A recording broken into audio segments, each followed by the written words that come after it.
Assalamualaikum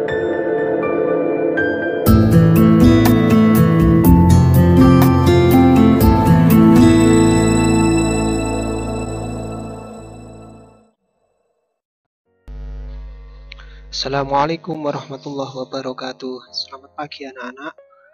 Jumpa kembali dengan Pak Hamim di kelas 3 tematik tema 1 tentang perkenalan materi. Nah, hari ini kita akan perkenalan materi di tema 1 apa saja ya yang akan kita pelajari di tema 1. Oke, kita akan belajar PKN. Anak-anak, semua makhluk hidup itu merupakan ciptaan Tuhan. Nah, lambang sila pertama adalah bintang. Nah, pengamalan sikap dari sila pertama itu apa ya anak-anak? Yang pertama, bersyukur kepada Tuhan, menjalankan perintah Tuhan dengan baik, berdoa sebelum aktivitas, dan saling menghargai kepercayaan orang lain.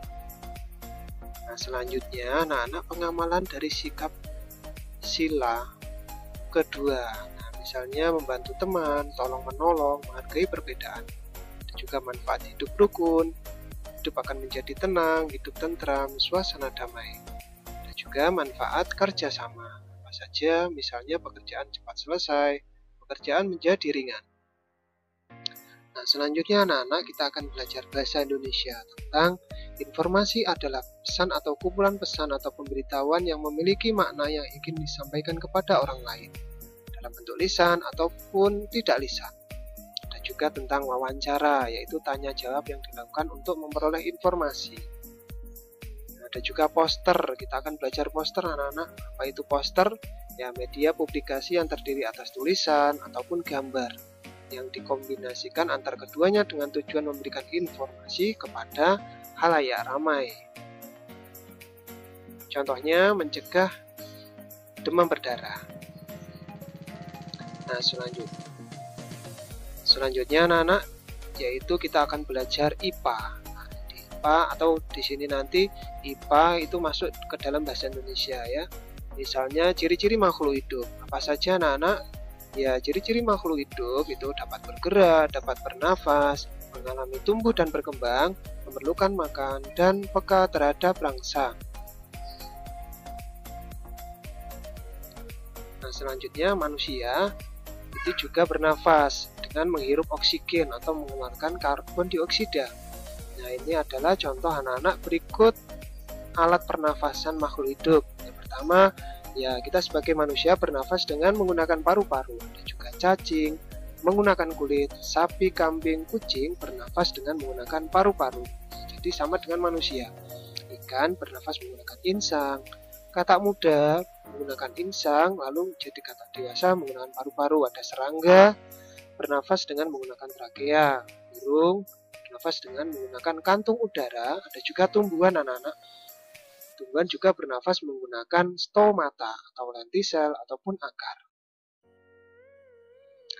Nah, selanjutnya ada cara perkembangan makhluk hidup anak-anak. Yang pertama ada bertelur, contohnya ayam, bebek, cicak, burung. Ada juga yang melahirkan atau dinamakan vivipar, contohnya manusia, sapi, kerbau. Ada juga yang ketiga bertelur melahirkan, contohnya ada kuda laut, ada kadal, ada ular. Ada juga catatan, makhluk hidup yang berdaun telinga berkembang biak dengan beranak. Ada juga makhluk hidup yang tidak berdaun telinga itu berkembang biak dengan bertelur.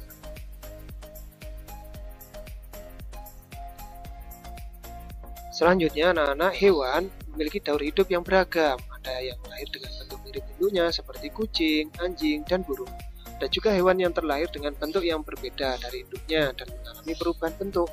Nah, perubahan bentuk ini dinamakan metamorfosis. Contohnya kupu-kupu, lebah madu, katak, dan lain-lain. Nah, selanjutnya anak-anak perkembangbiakan alami. Perkembangbiakan yang terjadi secara alami tanpa bantuan manusia. Nah, perkembangbiakan alami itu dilakukan dengan cara biji, ada tunas, ada umbi, dan spora. Ada juga selain alami, yaitu perkembangbiakan tumbuhan secara buatan. Nah, perkembangbiakan yang terjadi karena bantuan manusia, misalnya ada cangkok, stek, dan merunduk. Nah, berdasarkan makanannya, selanjutnya hewan dikelompokkan menjadi 3, yaitu ada apa saja anak-anak? Ya, ada herbivora, ada karnivora, dan omnivora. Nah, yang pertama ada herbivora. Herbivora artinya memakan tumbuh-tumbuhan, misalnya sapi, kambing, dan kerbau. Yang kedua ada karnivora, pemakan daging, misalnya harimau, singa, dan elang. Dan juga yang ketiga, omnivora, hewan yang memakan tumbuhan dan daging atau binatang lainnya. Selanjutnya ada rangsangan. Nah, rangsangan adalah perubahan keadaan yang ada di luar makhluk hidup. Misalnya rangsangan cahaya, panas, bunyi, sentuhan, dingin, bau, ada terang dan gelap. Contohnya yang sentuhan, nah putri malu itu akan mengatupkan daunnya bila disentuh. Dan juga cahaya, anak-anak, tumbuhan bergerak mengikuti arah datangnya cahaya matahari. Selanjutnya ada makanan sehat, terdiri dari ada makanan pokok, misalnya nasi, jagung, ada lauk pauk, misalnya tahu, tempe, telur, sayur-sayuran ada sawi, bayam, buah-buahan, contohnya misalnya stroberi, jeruk, ada mangga, dan yang terakhir ada susu. Selanjutnya makanan sehat mengandung karbohidrat, ada protein, lemak, vitamin, dan mineral. Protein terdiri dari protein hewani yang berasal dari hewan. Ada juga protein nabati, misalnya dari kacang-kacangan, ya. Protein nabati berarti juga artinya juga dari tumbuhan. Selanjutnya kita akan belajar PJOK. Di PJOK kita akan belajar berlari mulai dari garis start finish. Dan juga sebelum lomba jangan lupa pemanasan dan berdoa. Selanjutnya permainan kuda-kudaan dapat menguatkan otot tangan dan kaki. Dan juga tarik tambang dapat menguatkan otot tangan. Kekuatan dipengaruhi oleh pertumbuhan tulang dan otot. Hal yang dilakukan agar tubuh sehat dan kuat. Apa saja anak-anak? Yang pertama yaitu olahraga dengan teratur, makan makanan bergizi, yang terakhir istirahat yang cukup. Selanjutnya SPDP. Nah, di SPDP kita akan belajar tentang gambar dekoratif. Gambar dengan corak hias seperti tumbuhan, hewan, serta manusia. Dan juga yang perlu diperhatikan dalam menggambar dekoratif adalah titik, garis, bidang, motif, dan warna. Nah, motif hias pada gambar dekoratif adalah bentuk dasar hiasan yang biasanya menjadi pola berulang. Dan juga kita akan belajar mozaik, yaitu pembuatan karya seni rupa 2 atau 3 dimensi. Menggunakan bahan dari kepingan yang sengaja dibuat dengan cara dipotong-potong atau sudah berbentuk potongan, kemudian disusun dengan ditempelkan pada bidang datar dengan cara dilem. Misalnya pada gambar itu ada yaitu daun dijadikan mozaik sehingga menjadi gambar burung.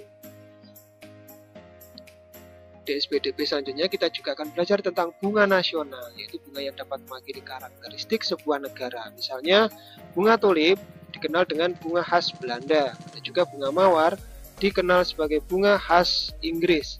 Nah, kita di Indonesia memiliki 3 bunga, yaitu yang lebih dijadikan bunga khas yaitu bunga melati putih, disebut juga puspa bangsa, bunga anggrek bulan disebut puspa pesona, bunga Rafflesia arnoldi disebut puspa langka.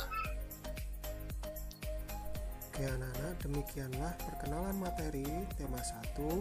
Semoga bermanfaat dan bisa dipelajari untuk anak-anak. Sekian dari Pak Hamim. Wassalamualaikum warahmatullahi wabarakatuh.